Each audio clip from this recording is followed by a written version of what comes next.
We are reconvened. Mr. Williams, did you get your answers? Yes, I did, and I want to yield the floor for Ms. Payne to speak.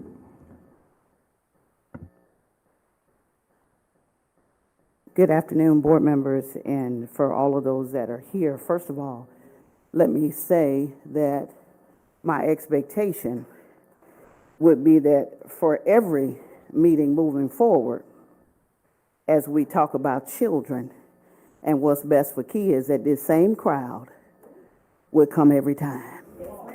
Every time. Let me say, first of all, my grandmother would say, I'm so grateful that I have had people to talk about all kinds of things. I'm glad that I've heard what I've heard and seen what I've seen. But my grandmother would say, I'm of age and I can speak for myself.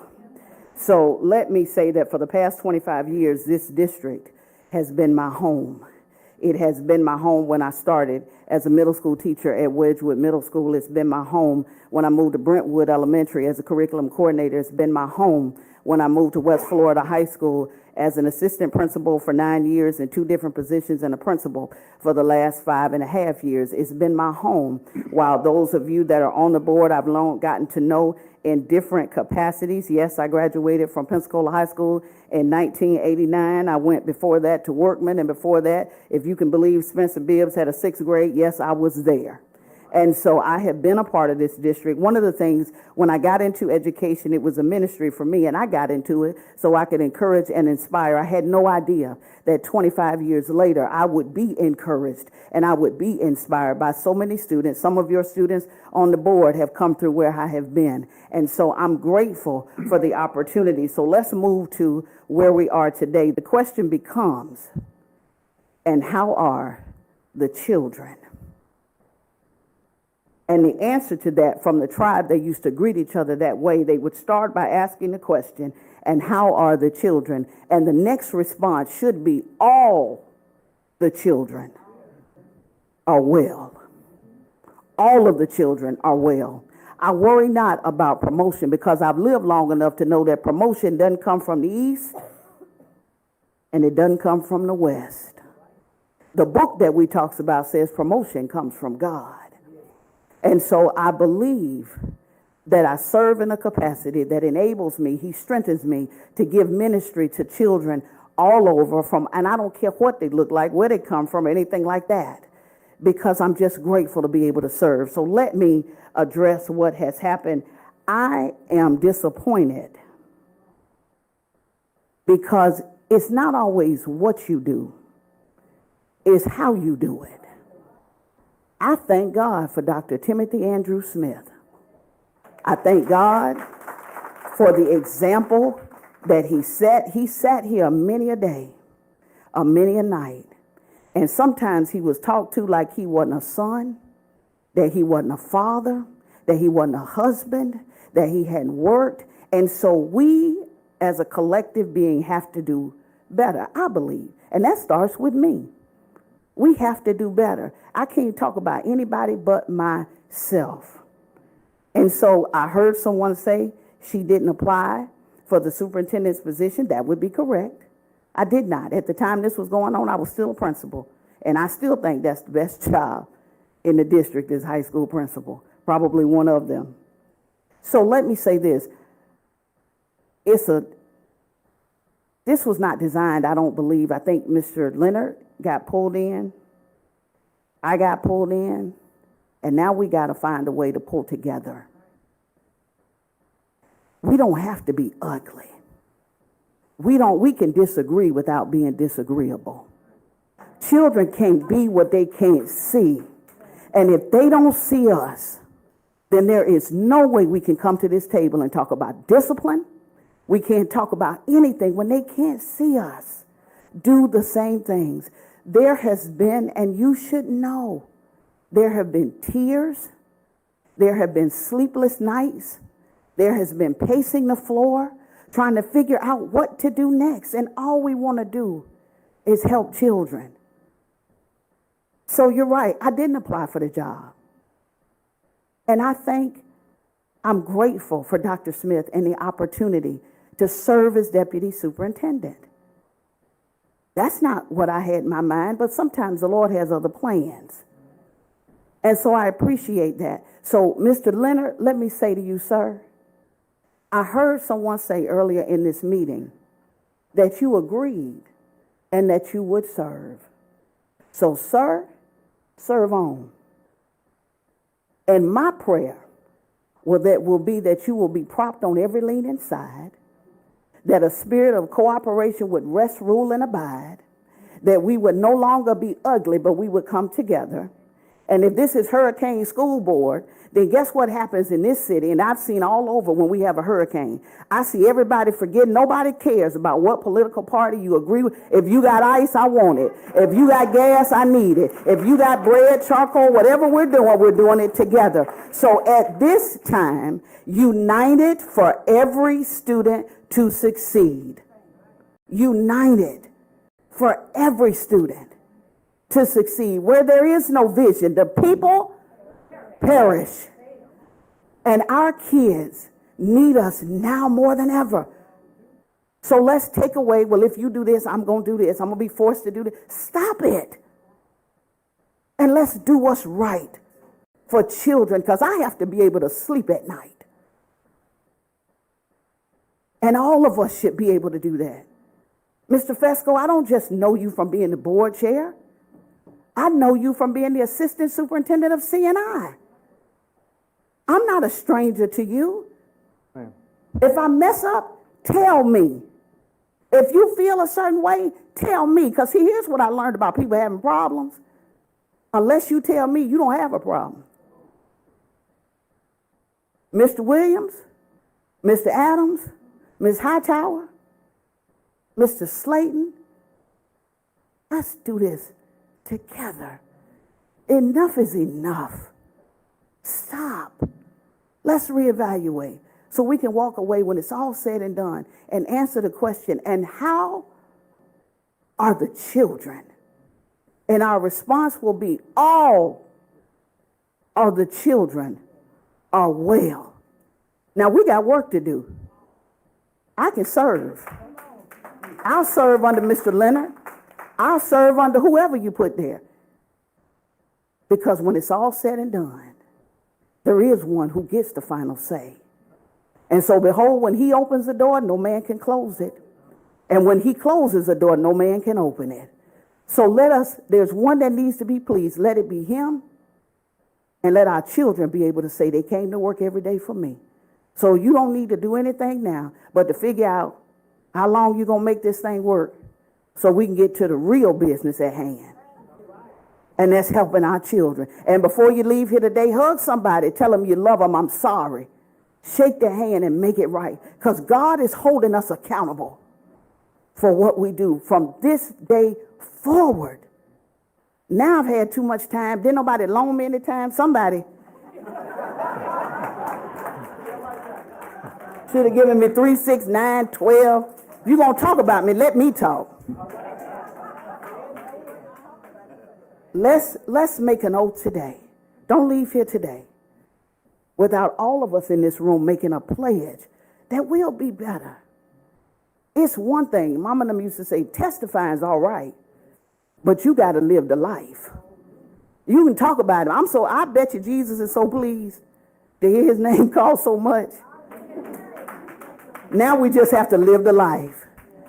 I don't know if this is Madam Attorney, if this is board policy. I don't know what this is. I just know I'm grateful and I'm okay. For those that came today, whether, whatever your feeling is, thank you for showing up. Now let's show up and show out for the children in this district. And we don't have to talk about our neighbors because we'll be the A. But we can only do that one way. And that's on one accord. On one accord. All right, let's get this thing going. We got things to do. All right.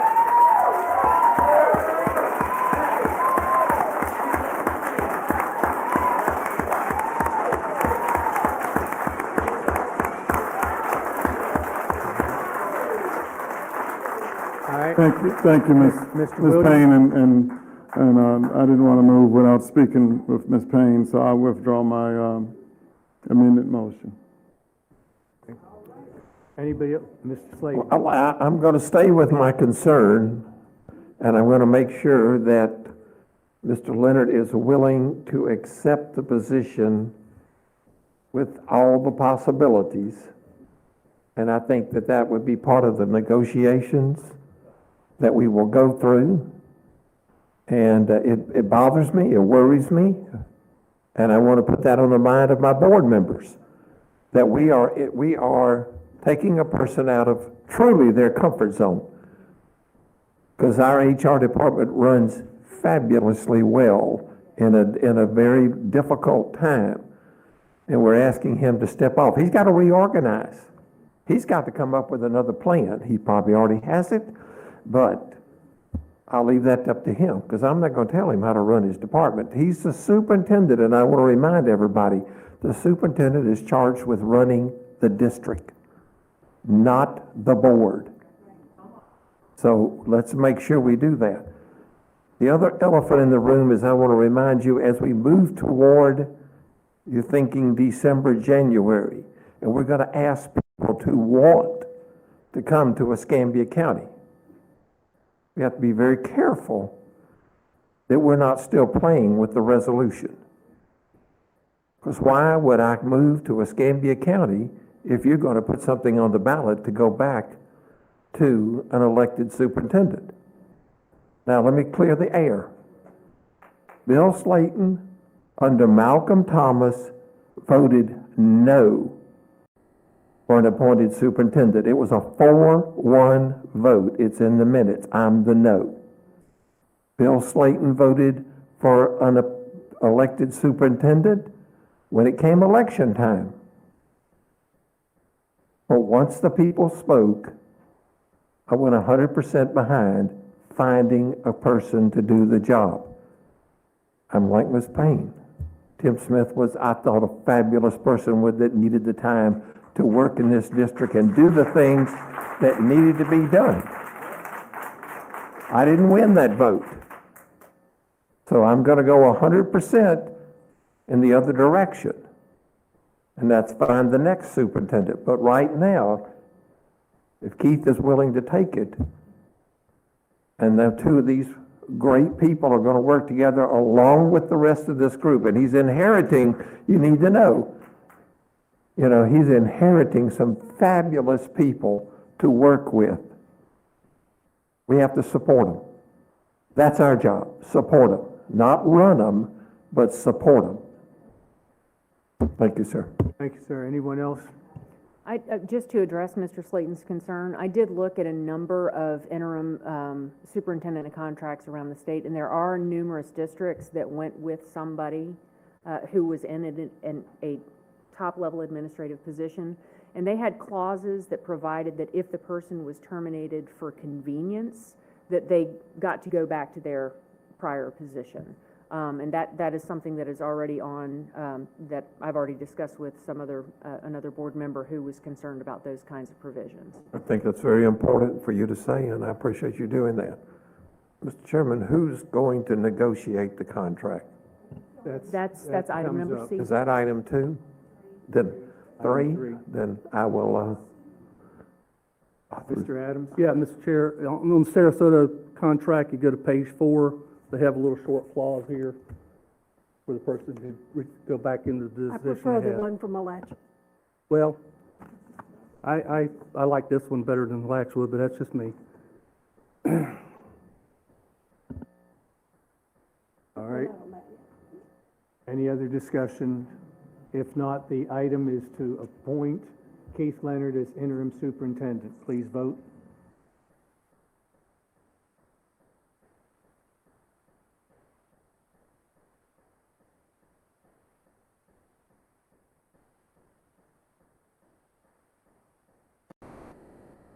It passes 5-0. Mr. Leonard, do you want to say anything?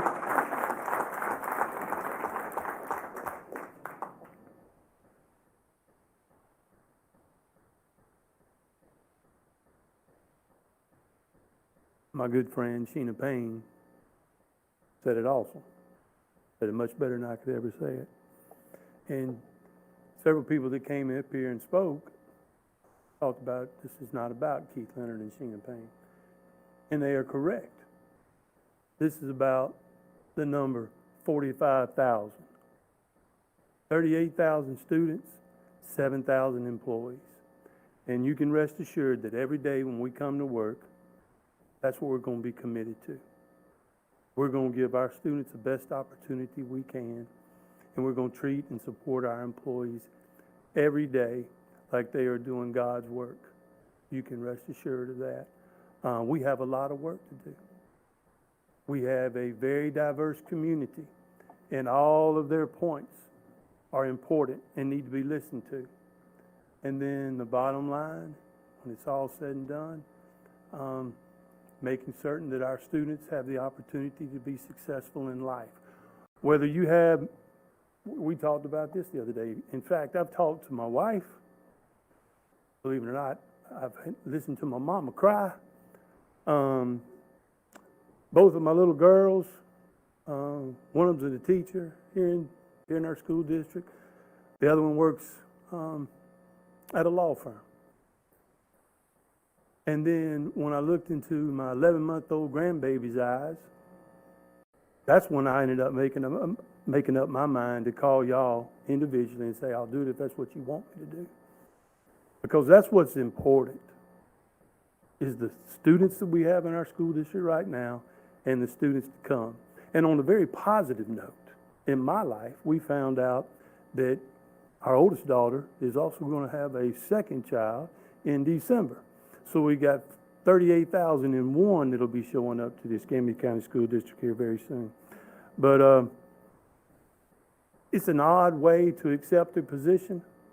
It's a very odd way to tell you that it hurts my heart because of where we've ended up. But somebody told me the other day that a lot of people, when they look at the tree, they just look at the branches. Is it a pretty tree?